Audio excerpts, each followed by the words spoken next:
दोस्तों एक बता दें कि हमारे माननीय प्रधानमंत्री नरेंद्र मोदी जी के माता का आज निधन हो गया है, ठीक है, जिसका वेनका मोदी जी नाम था दोस्तों। 100 ईयर्स हो चुका था, ठीक है। चलिए दोस्तों, सबको एक दिन तो एक दिन जाना ही है, फिर भी चलेगा, दुखद घटना है। चलिए अपने क्लास को स्टार्ट करते हैं। एक बेटा के लिए वो दुखद घटना ही होता है, ठीक है। ये पार्ट 11 होगा दोस्तों। पार्ट का नाम होगा जूठन, जिसका लेखक है ओम प्रकाश वाल्मीकि जी, ठीक है। और ये क्लास 12th के लिए होगा और हिंदी होगा। इसमें जितना ऑब्जेक्टिव क्वेश्चन होने वाला है आपके सामने प्रस्तुत कर दिए हैं दोस्तों। देखेंगे ऑब्जेक्टिव क्वेश्चन तो आप भी अचंभव हो जाएंगे, कितना ऑब्जेक्टिव क्वेश्चन इतना मस्त मस्त लाए हैं, आप देख लीजिए, ठीक है। चलिए दोस्तों, अपने बिना देरी किए हुए अपने एक एक प्रश्न को पढ़ के आपके सामने प्रस्तुत करते हैं, आप जरूर देखिएगा, ठीक है। पहला प्रश्न आपके सामने है, जूठन क्या है? जूठन क्या है पूछेगा, जूठन क्या है तो बोल दीजिएगा आत्मकथा है। क्या है? आत्मकथा है। चलते हैं अपने अगले प्रश्न की ओर। अगले प्रश्न आपके सामने दोस्तों है, हेडमास्टर जी का नाम क्या था? हेडमास्टर जी का नाम क्या था? तो आप बताइए क्या था? कलीराम जी। कलीराम जी कौन थे? हेडमास्टर जी का नाम था। कलीराम कौन थे? हेडमास्टर जी थे, ठीक है। अगले प्रश्न की ओर चलते हैं दोस्तों। अगले प्रश्न है, तेरा तो यह खानदानी काम है, तेरा तो यह खानदानी काम है, यह कथन किसने कहा था? यह कथन किसने कहा था? तो हेडमास्टर जी ने कहा था। हेडमास्टर जी ने कहा था यह तो तेरा खानदानी काम है, ठीक है। चलते हैं अपने अगले प्रश्न की ओर। अगले प्रश्न आपके सामने है, हेडमास्टर जी ने किसके गर्दन दबोच ली?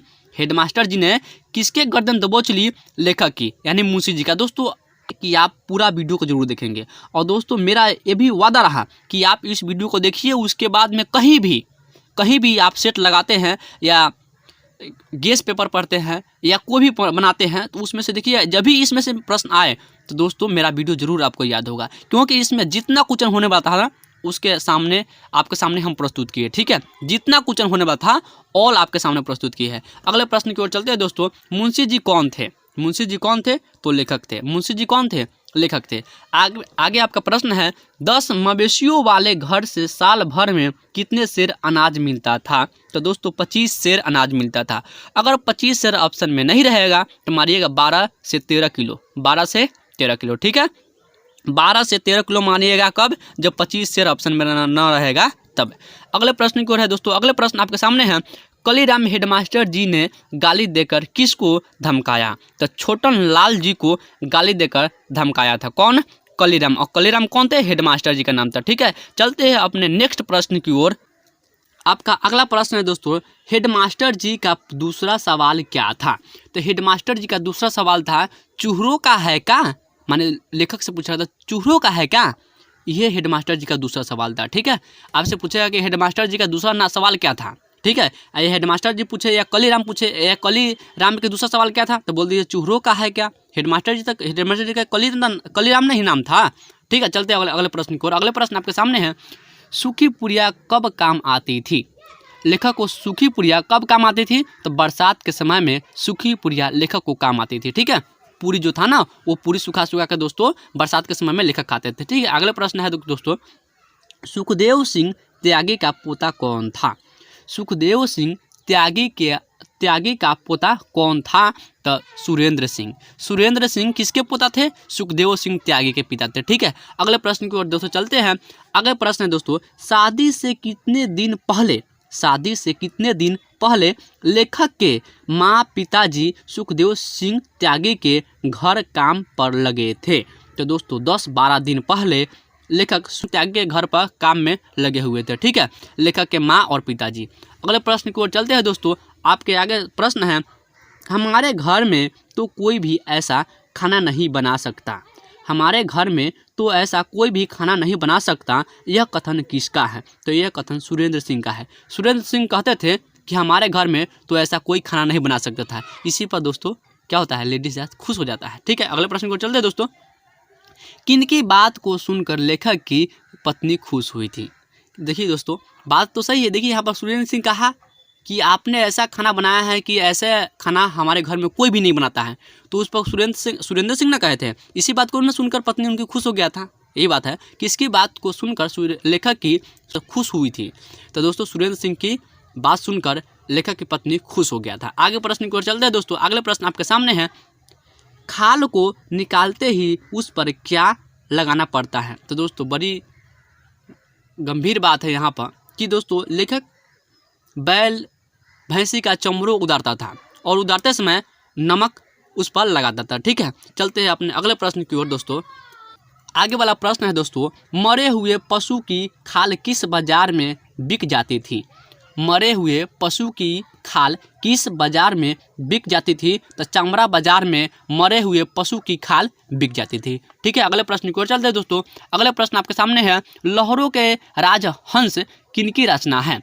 लहरों के राजहंस किनकी रचना है? तो मोहन राकेश की रचना है यह। ठीक है, लहरों के राजहंस किसकी रचना है? मोहन राकेश जी का रचना है। ठीक है, अगले प्रश्न को चलते हैं दोस्तों। लेखक की बहन का क्या नाम था? तो लेखक की बहन का नाम माया था। लेखक की बहन का नाम क्या था? माया था। आगे है दोस्तों, दिन रात में कौन सा समास है? दिन रात में कौन सा समास है? आप दोस्तों पढ़ा चुके हैं समास, आप जाके उस वीडियो को देख लीजिएगा। द्वंद्व समास दिन रात में समास है। ठीक है, अगले प्रश्न को चलते हैं। युद्ध शब्द का अर्थ है, युद्ध शब्द का अर्थ है दोस्तों अस्तित्व। क्या है? अस्तित्व। युद्ध शब्द का अर्थ क्या है? अस्तित्व है। अगले प्रश्न को चलते हैं दोस्तों।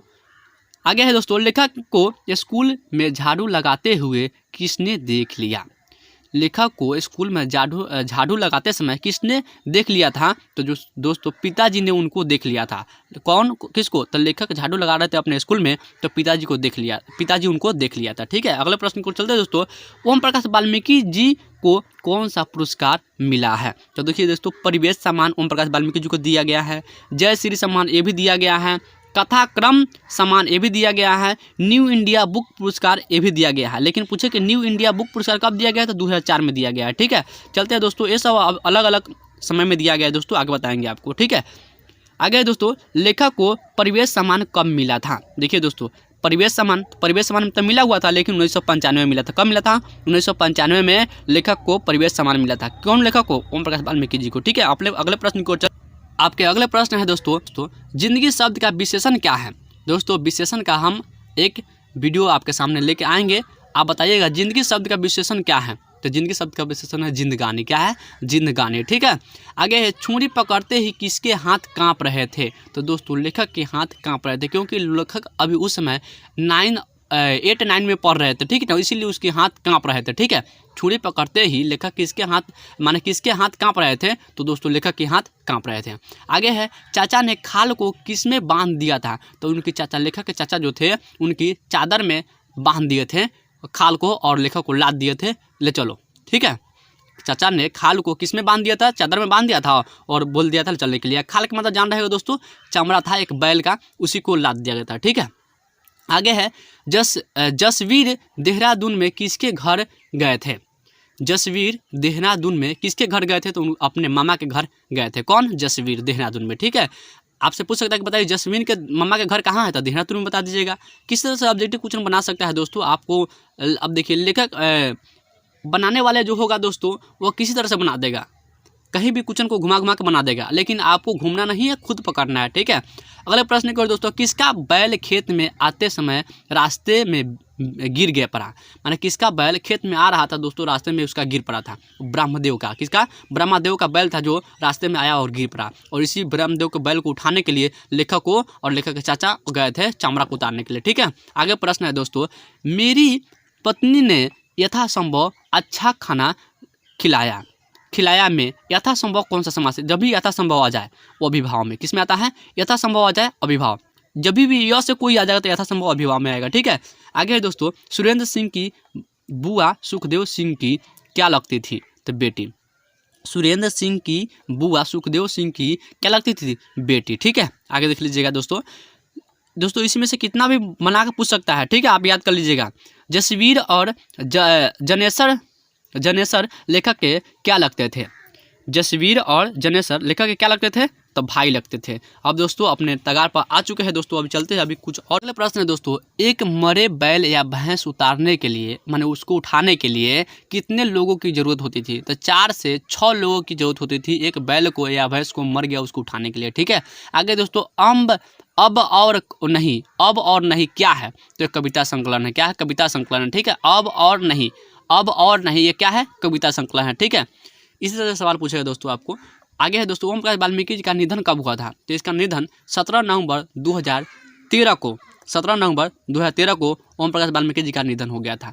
लास्ट दोस्तों आपको क्वेश्चन है, लेखक एक दिन अब अपनी अपनी तुलना किससे की करते थे? तो झाड़ू से करते थे लेखक अपनी तुलना। ठीक है, इस तरह से दोस्तों आपका ऑब्जेक्टिव क्वेश्चन समाप्त होता है।